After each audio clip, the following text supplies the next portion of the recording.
جادوئی درخت۔ ایک دفعہ کا ذکر ہے، ایک گاؤں میں بیوہ عورت رہتی تھی جس کا ایک ہی بیٹا تھا۔ اس کا نام وکی تھا۔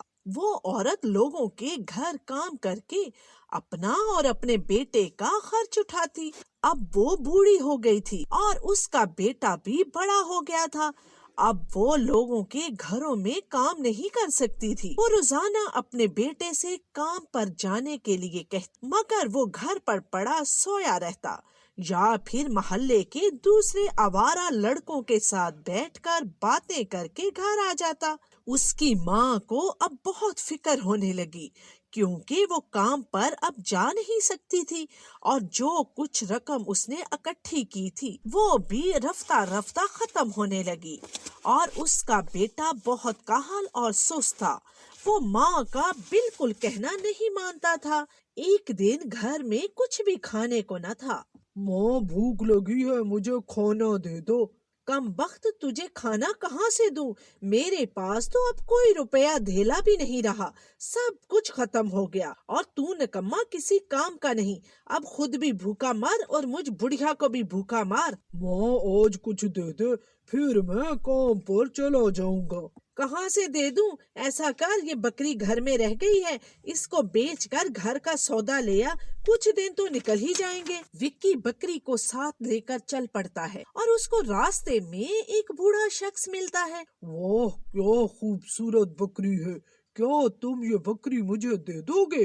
ہاں ہاں دوں گا، کیوں نہیں، لیکن کیا تم مجھے بدلے میں کیا دو گے؟ پیارے لڑکے، میرے پاس اور تو کچھ نہیں مگر یہ جادوئی بیج ہیں، یہ لے لو۔ جادوئی بیج؟ مگر میں ان کا کیا کروں گا؟ پیارے لڑکے، تم میرا اعتبار کرو، یہ جادوئی بیج تم کو بہت کچھ دے سکتے ہیں۔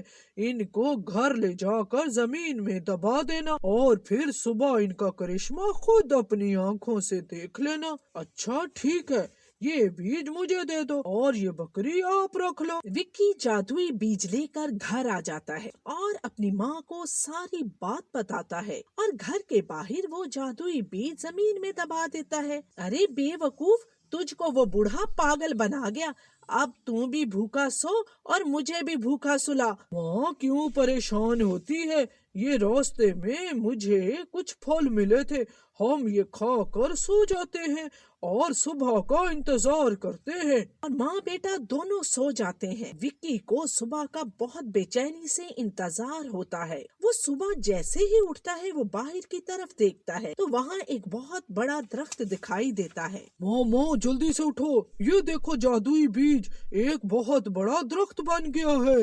ارے یہ تو کمال ہو گیا، اگر اس پر تو کوئی پھل بھی نہیں لگا، اس درخت کا کیا کریں گے ہم؟ ماں اس جادوئی درخت پر ضرور کچھ ہوگا، میں اوپر چڑھ کر دیکھتا ہوں۔ ہاں دیکھ ذرا اس کے اوپر کیا ہے، لیکن دھیان سے جانا بیٹا، یہ درخت تو آسمان سے باتیں کر رہا ہے، کہیں نیچے نہ گر جانا۔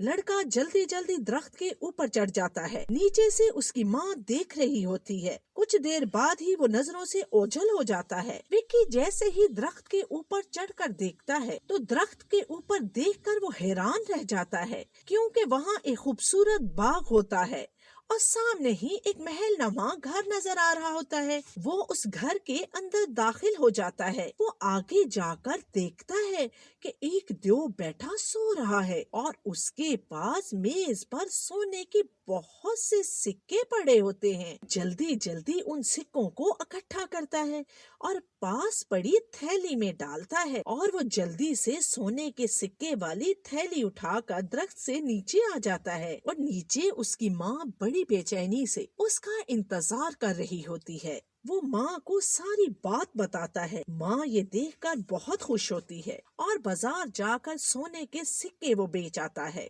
اور اس سے وہ اپنے اور ماں کے لیے بہت سی کھانے کی چیزیں لے آتا ہے، اور باقی پیسوں سے وہ اپنے گھر کی بہت ساری دوسری نئی چیزیں لاتا ہے۔ اب ان کی زندگی بالکل ہی پہلے سے بدل جاتی ہے۔ کچھ دنوں بعد ہی سب کچھ ختم ہونے لگتا ہے تو وکی دوبارہ اپنی ماں سے درخت پر چڑھنے کو کہتا ہے۔